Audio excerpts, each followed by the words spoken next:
Hey guys, if you came here looking for comedy today, that's not going to happen. A really good friend of mine on YouTube posted a video, Larry Graves, a Canadian stud muffin, and I told him that I was going to, actually I had Bobby tell him that I was going to do a video response to it. So I'm trying to get this done, but there's a lot of hammering and nailing, so if you hear that in the video, please disregard it. So I'm not going to tell you what Larry's video is about. This is a video response to it, so down below it'll say this is a video response to this. Click on it, check his video out. But basically what he did was he inspired me to come forward and share something with you guys that I've been keeping on the down low, and I really don't think that there should be as big a stigma on this as there is. To be quite honest, I suffer from a severe depression and an anxiety disorder.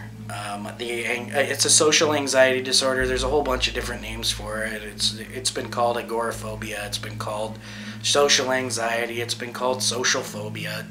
Let's just throw that out the window for right now, because that kind of doesn't tie into this.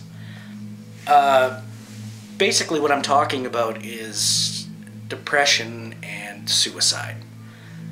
I'm going to give you a little bit of brief history first. My parents divorced when I was 2. I lived with my mom. She had, a couple boyfriends when I was younger that I really don't remember.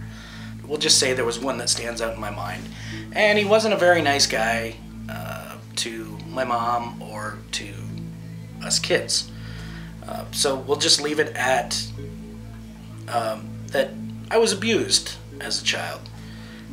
Currently, I'm not allowed to have the relationship that I would like to have with my biological son, Wee Man, who has been in videos in the past and will continue to be in videos when we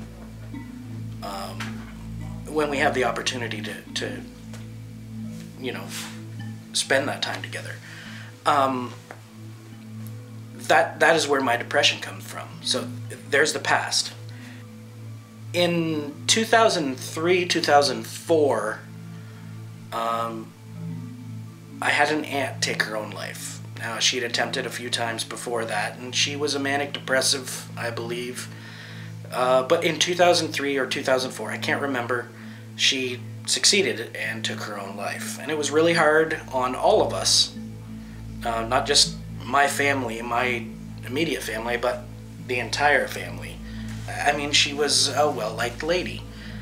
Her son took it very hard, and just to put this out there, I don't know if he watches my videos or not, but we do miss you, and we'd really like to hear from you.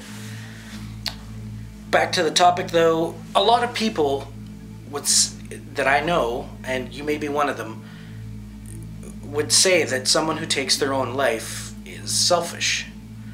And I don't agree with that. As someone who suffers from depression, the way that I see it is, it's their only way to stop hurting. Now, if somebody dies of heart disease, you don't call them selfish.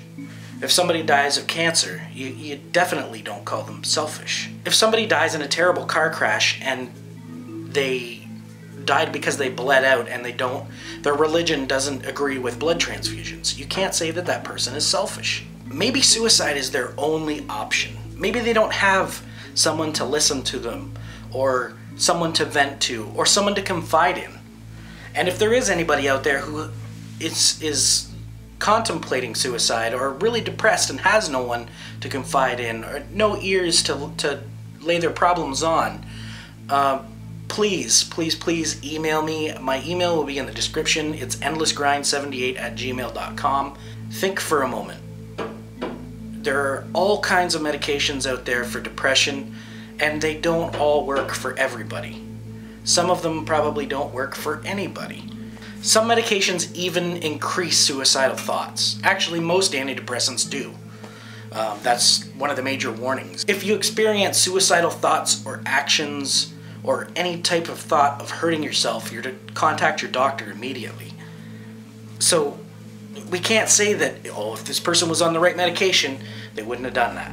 These people are trying to escape an absolute agony that they have to live through each and every day. Most of my close friends will know that I do suffer from depression, and I also have a social phobia. For those of you who didn't know that, it is a great relief for me to tell you. I deal with this on a daily basis, and I have to thank my fiance and my kids for putting up with me for the last however many years since I've been diagnosed, since before I was diagnosed. Because at first we didn't even know what it was. They treated me for stomach problems for over a year, and it finally came to light that it was depression and anxiety. So I suffer from panic attacks, I suffer from anxiety attacks, I have a hard time sleeping at night. Basically the reason for the video, I just wanted to get that out there and show my support for my good friend Larry Graves, and also to let you guys know that you can make a difference in someone with depression's life. Be their ear to talk to, be their friend, and never ever judge somebody because they are suffering from depression. It's not their choice. I'll see you guys next time.